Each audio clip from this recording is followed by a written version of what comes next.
샬롬, 하나님의 은혜와 평강이 여러분 모두에게 충만하시기를 축복합니다. 하나님 중심으로 읽는 여호수아 강의 오늘도 23번째 시간입니다. 오늘은 여호수아 22장 1절에서 34절에 있는 본문 말씀을 중심으로 요단 동편 제단을 통해 주님의 증거를 보여주시는 하나님, 요단 동편 제단을 통해 주님의 증거를 보여주시는 하나님이라는 제목으로 여호수아의 말씀을 함께 나눠보도록 하겠습니다. 여호수아의 주제는 세 가지입니다. 새로운 시작을 위해, 약속의 그 땅을 향해, 말씀의 순종을 통해입니다. 하나님은 출애굽 2세대들에게 새로운 시작을 하게 하십니다. 그리고 그들은 조상적부터 약속해 주신 그 약속의 그 땅을 향해 나아갑니다. 그리고 그들은 하나님의 말씀의 순종을 통해 하나님의 축복과 승리를 경험하게 되죠.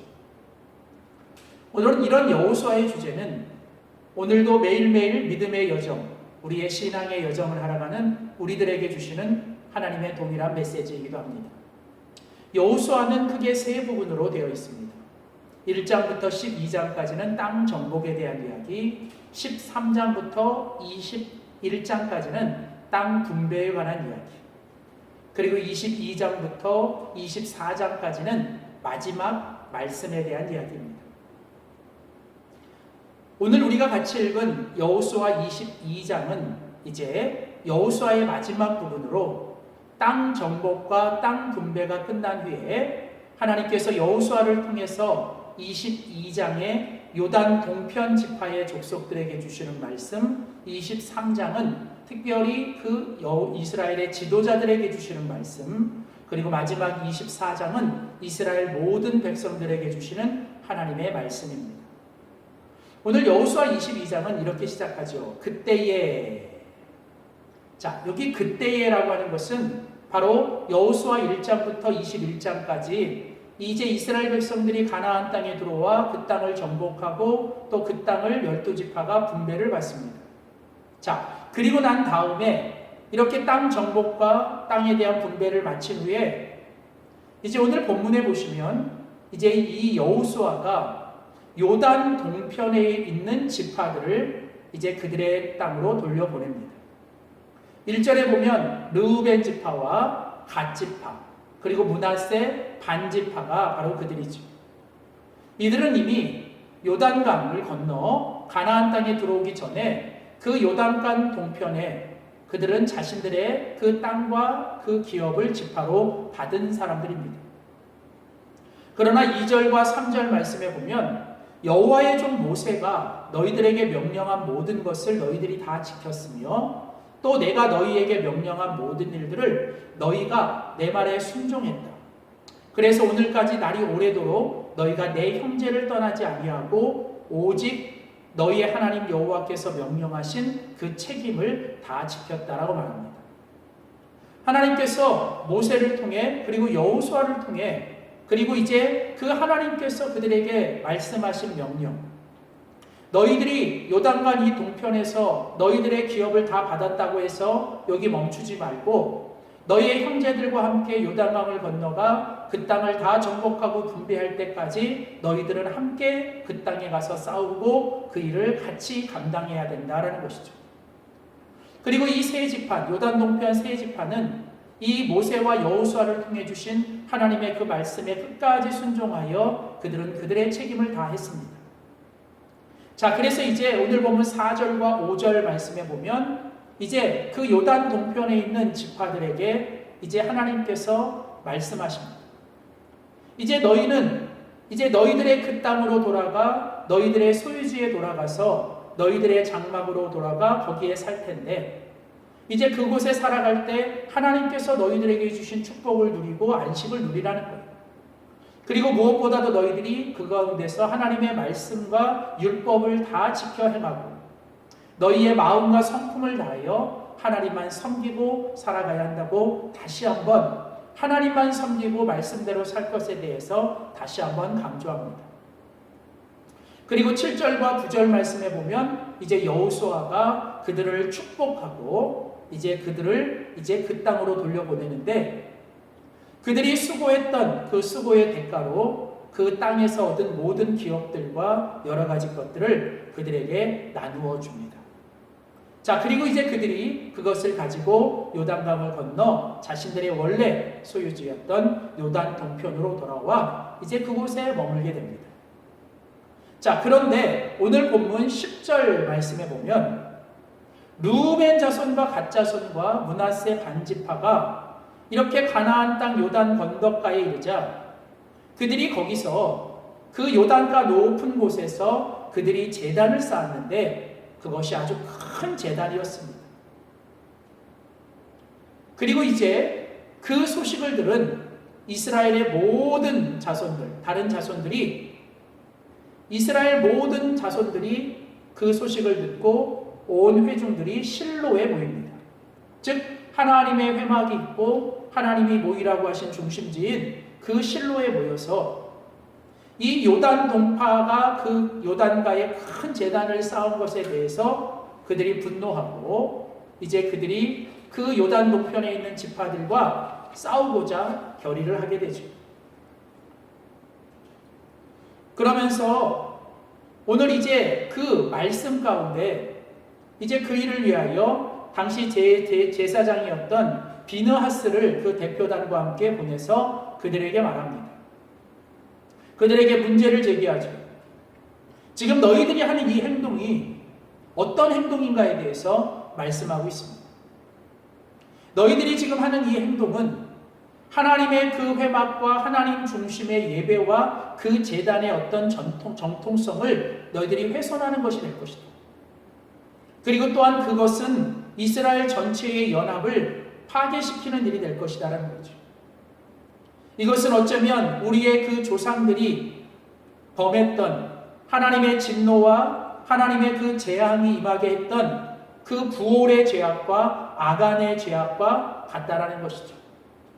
17절에 그 비느하스가 부올의 죄악에 대해서, 그리고 20절에 아간의 죄악에 대해서 명령하면서 너희들이 지금 하나님의 성막이 아닌 다른 장소에서 지금 제단을 쌓고 너희들이 그곳에서 제사를 드리고 하나님이 아닌 다른 이방신들에게 이렇게 하려고 하는 이 행동들이 하나님 앞에서 죄악이 되고 이스라엘 전체의 연합을 깨뜨리는 죄악이 될 것이라고 말씀합니다.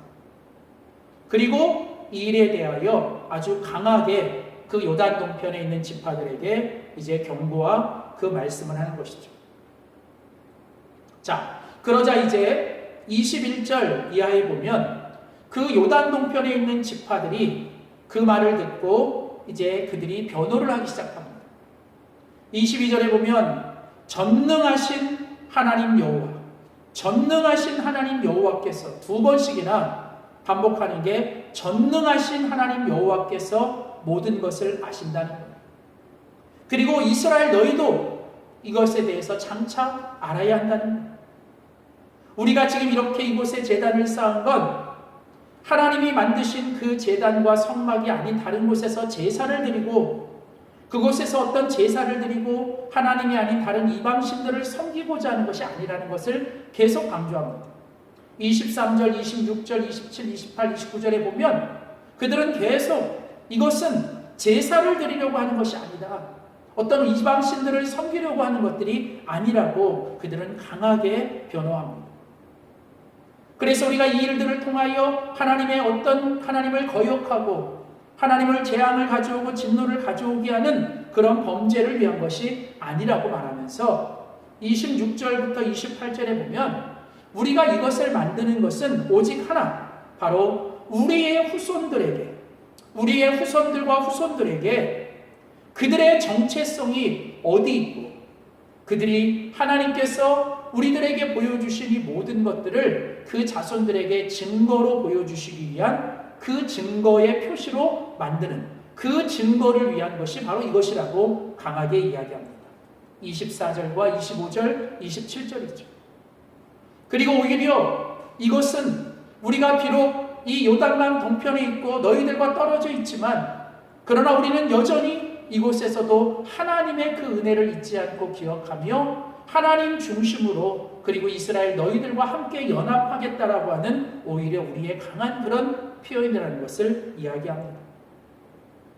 그러면서 오늘 바로 이 요단 동편에 있는 사람들은 우리가 하나님을 거역하여 하나님이 아닌 다른 이방신들을 위한 제사를 위한 것도 아닙니다. 다만 우리가 너희들과 멀리 떨어져 있지만 우리는 너희들과 똑같은 하나님을 섬기는 하나님의 백성이라는 정체성을 우리가 계속 가지고 우리의 후손들에게 그것을 알리기 위한 증거용이라고 말씀하죠. 그러면서 오늘 보면 31절 말씀에 보면 오늘 이스라엘 하나님 여호와께서 너희들과 함께 계신 것처럼 오늘 여기에 이곳의 가운데 우리 중에도 함께 계신 것을 우리가 알고 기억하고 그것을 잊지 않기 위함이라고 얘기합니다. 이스라엘의 진정한 정체성과 이스라엘의 진정한 하나됨은 어떤 땅의 경계로 정해지는 것이 아니라 그들이 어디에 있든 어디에 살든 그들이 바로 하나님이 중심에 계시고 하나님이 그들과 함께 계시는 하나님의 임재와 하나님의 중심을 통해서 그런 진정한 정체성과 하나됨이 이루어진다는 것을 강조하는 것이죠. 그리고 바로 이 요단 동편에 있는 이 제단은 바로 그런 하나님을 향한 그들의 믿음과 신앙의 고백이며 그들이 어디에 살든 그들이 어디에 있든 그들은 하나님만을 섬기고 하나님만을 기억하며 하나님의 하나님 되심을 그들이 늘 증거하며 살겠다라고 하는 위대한 신앙의 고백으로 그들이 말을 하게 되는 것이죠. 그렇습니다. 오늘 이 요단 동편의 제단을 통해서 하나님이 이야기하고 싶은 것은 무엇일까요? 그것은 바로 그들이 어디에 살든 그들이 어디에 있든 그들은 언제나 하나님 중심으로 하나님의 임재 가운데 그들이 하나님이 항상 그들과 함께 하신다라고 하는 그 절대적인 믿음을 가지고 그들이 하나님 중심으로 살아가는 것이 그들에게 있어서 중요한 것이고 그것이 바로 하나님을 향한 증거가 된다는 것이죠. 그리고 또한 그들이 비록 지금 떨어져 있다 할지라도 그들은 하나님의 중심으로 그들은 서로가 하나이고 그들은 하나님 앞에서 하나님의 진정한 공동체로 하나됨을 지켜나가는 그래서 그들은 서로에게 서로가 가지는 책임감들을 다하고 자기들의 책임감을 감수할 뿐 아니라 그들은 끝까지 하나님 앞에서의 그 하나됨을 지켜내는 것이 믿음과 신앙의 사명이라는 것입니다. 사랑하는 성도 여러분, 그렇습니다. 오늘 우리가 비록 어디에 있든 우리가 어디에 살든 중요한 건 땅의 경계나 이 땅의 어떤 경계가 우리를 정하는 것이 아니라 바로 하나님께서 어디에나 계시고 언제나 계시며 우리와 항상 함께 하시고 우리들 사이에 하나님이 중심이 되실 때 그것이 진정한 우리의 하나님을 향한 하나님 되심을 증거하는 아름다운 모습입니다. 그렇게 하나님 중심으로 함께 살아가는 우리들이 서로가 서로에 대한 책임을 끝까지 감당하며 오늘 이 요단 동편의 지파들이 끝까지 그들과 함께 싸우고 그 사명을 마칠 때까지 그들이 모든 책임감을 다하고 그들이 하나됨을 지킨 것처럼 우리가 이 땅에 살아갈 때 우리 모두가 각자에게 맡겨주신 자리에서 우리의 사명을 끝까지 책임감 있게 하나됨을 지켜나가며 살아가는 것이 진정한 하나님의 백성의 모습이라는 것입니다. 사랑하는 성도 여러분, 오늘 우리가 이 여호수아 22장의 말씀을 통해서 우리가 어디에서 어떤 상황에 살아가든 오직 하나님만을 섬기며 하나님의 말씀을 지키며 하나님의 은혜를 기억하며 살아가되 내가 있는 그곳에서 하나님 중심으로 하나님의 임재를 경험하고 하나님을 증거하며 살아가기를 소원합니다. 더 나아가 함께 살아가는 공동체 안에서 내가 감당해야 될 책임을 끝까지 감당하고 우리의 하나됨을 끝까지 지켜내는 우리가 될 수 있기를 주의 이름으로 축원합니다. 기도하겠습니다. 살아계신 아버지 하나님, 오늘 여호수아 22장의 말씀을 통하여 하나님 우리가 이 땅에서 하나님의 하나님 되심을 증거하며 하나님의 하나님 되심을 고백하며 살아야 될 것을 말씀해 주시니 감사합니다. 어디에 살든 또 어디에 있든 또 우리가 어떤 상황에 있든 항상 하나님 중심으로 하나님 앞에서 하나님을 의식하며 하나님의 임재 가운데 살아가게 하여 주시되 우리가 하나님께 속해 있고 또 우리가 서로 함께 하나됨을 추구하며 우리에게 맡겨주신 책임을 끝까지 감당하되 하나님 앞에서 오직 하나님만을 섬기며 말씀을 지키며 또 우리가 함께 주어진 공동체 속에서 하나됨을 끝까지 이루며 나가는 우리 모두가 되게 하여 주시옵소서. 감사드리며 예수님의 이름으로 기도드립니다. 아멘.